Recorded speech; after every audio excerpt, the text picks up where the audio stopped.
వర్మ గారు ఇప్పుడు నాకు అర్థం కాని విషయం ఏంటి వర్మ గారు, వైఎస్ఆర్ శేఖర్ మీ వాయిస్ రావట్లేదండి, మీరు వాయిస్ రావట్లేదు, బ్రేక్ అవుతున్నది, మీరు సిగ్నల్లో లేరు. కేంద్ర ప్రభుత్వ సాయంగా పీసీఆర్ మీ వాయిస్ రావట్లేదు, సిగ్నల్లోకి రమ్మని చెప్పండి ఆయన్ని.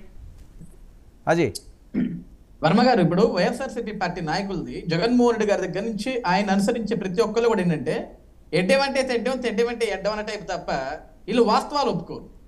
ఇప్పుడు ఇదే శేఖర్ రెడ్డి గారు ఏం చెప్తున్నారు, ఆంధ్రప్రదేశ్ రాష్ట్రంలో 50కి పైగా మైనర్ బాలికలపైన అత్యాచారాలు జరిగాయనే కదా, జరిగాయని చెప్పేసి వీళ్ళు మాట్లాడినందుకు జగన్మోహన్ ఢిల్లీ వెళ్ళి ధర్నా చేశాడు.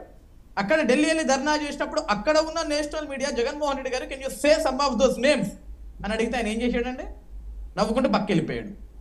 ఎందుకంటే సార్, ఒక తప్పును తీసుకెళ్లి నేను ప్రపంచవ్యాప్తంగా మొత్తం చూపిస్తాను, నేను ఒక అబద్ధాన్ని ప్రపంచవ్యాప్తంగా మొత్తానికి చెప్తాను అంటే అబద్ధం ఎప్పుడు నిజం అవ్వదు సార్.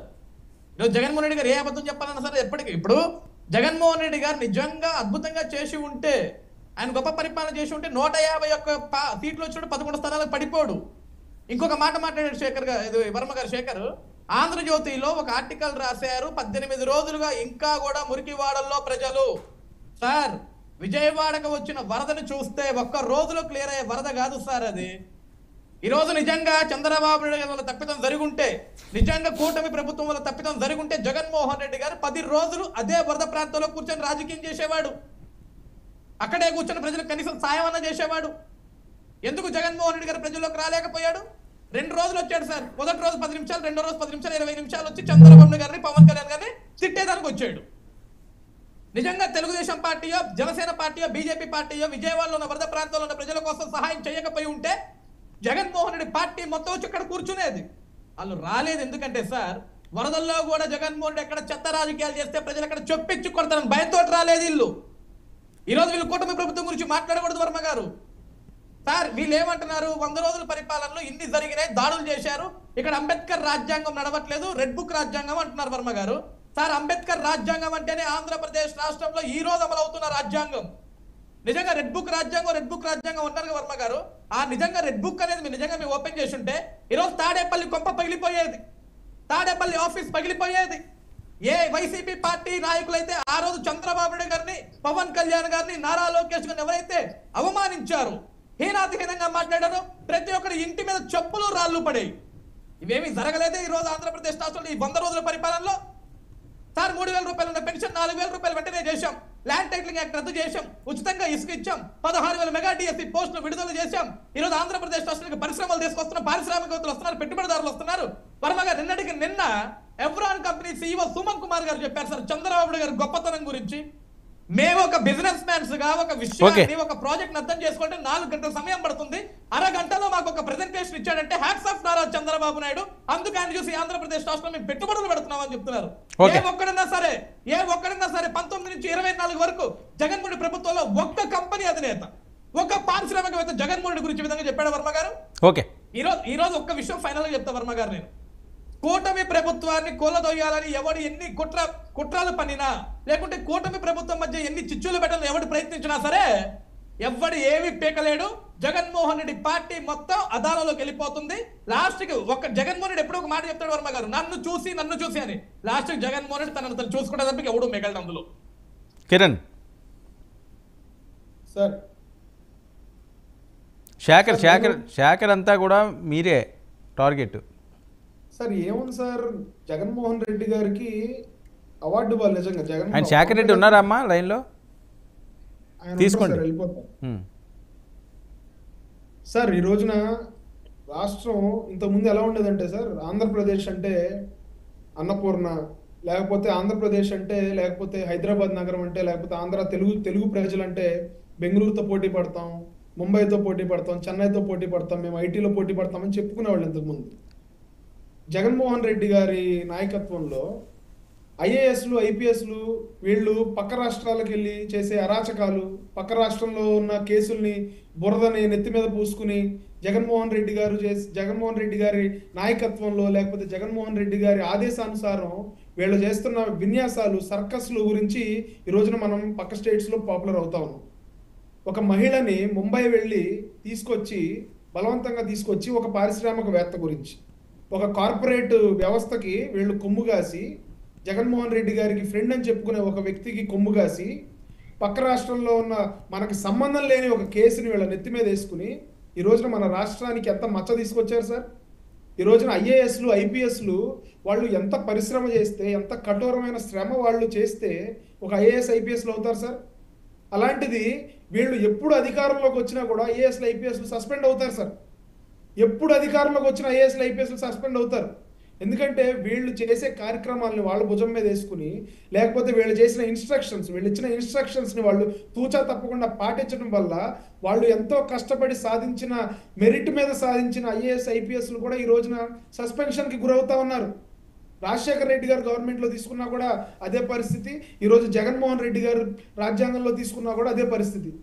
ముగ్గురు ఐఏఎస్లు వీళ్ళకి సంబంధం లేని విషయంలో ఎవరినో మెప్పు పొందడం కోసం, ఎవరినో మెప్పించడం కోసం వీళ్ళు ముంబై వెళ్ళి అక్కడి నుంచి మనుషులను తీసుకొచ్చి వాళ్ళని చిత్రహింసలు పెట్టి ఈ రోజున మనం దానికా సార్ పాపులర్ అయింది.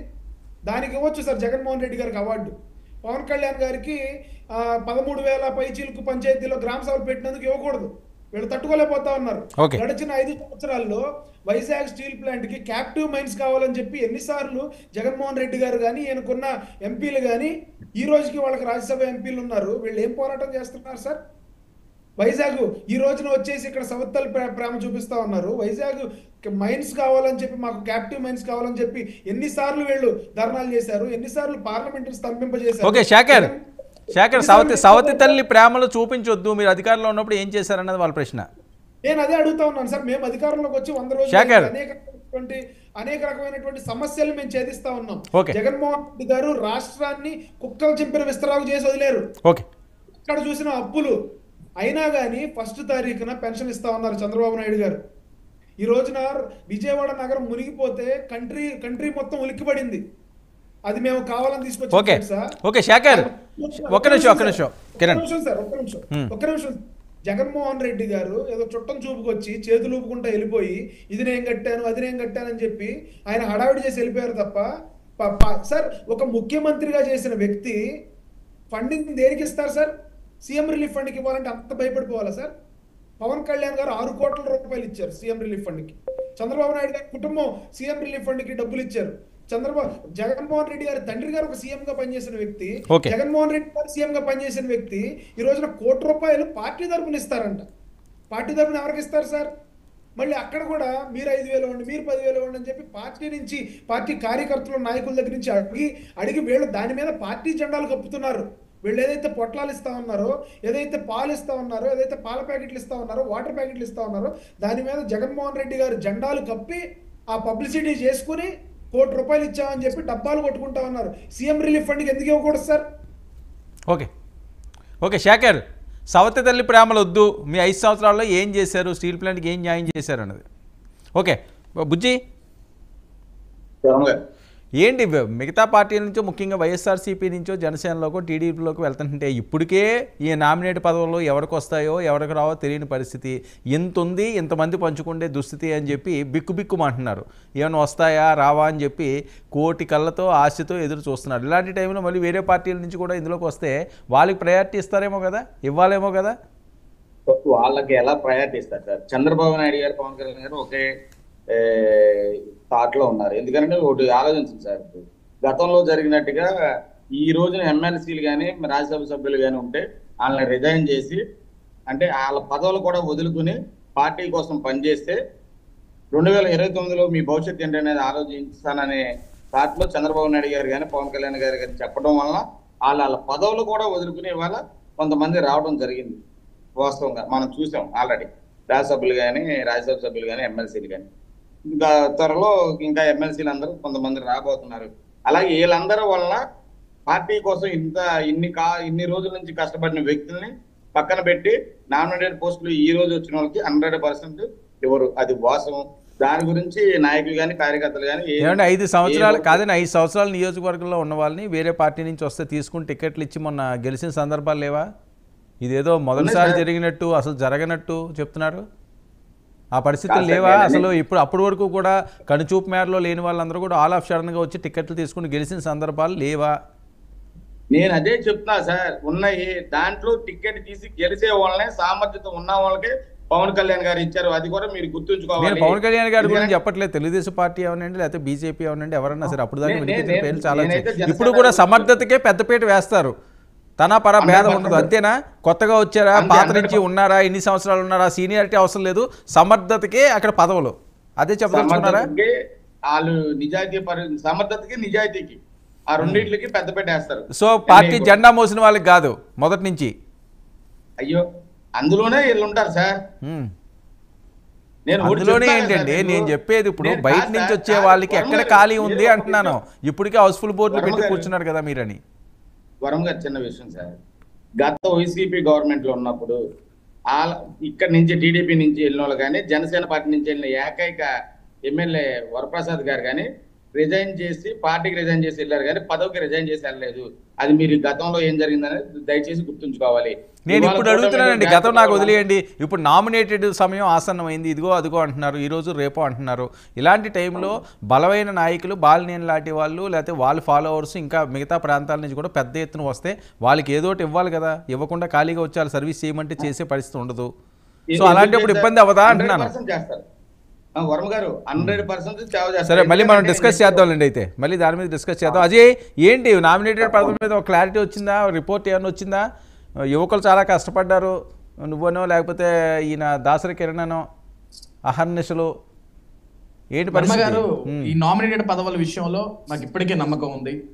వస్తాదనా? పవన్ కళ్యాణ్ గారు కావచ్చు, ఒక పక్క చంద్రబాబు నాయుడు గారు కావచ్చు, మరొక పక్క మా యువనాయకుడు నారా లోకేష్ గారు కావచ్చు, మాకు మొదటి నుంచి చెప్పారు.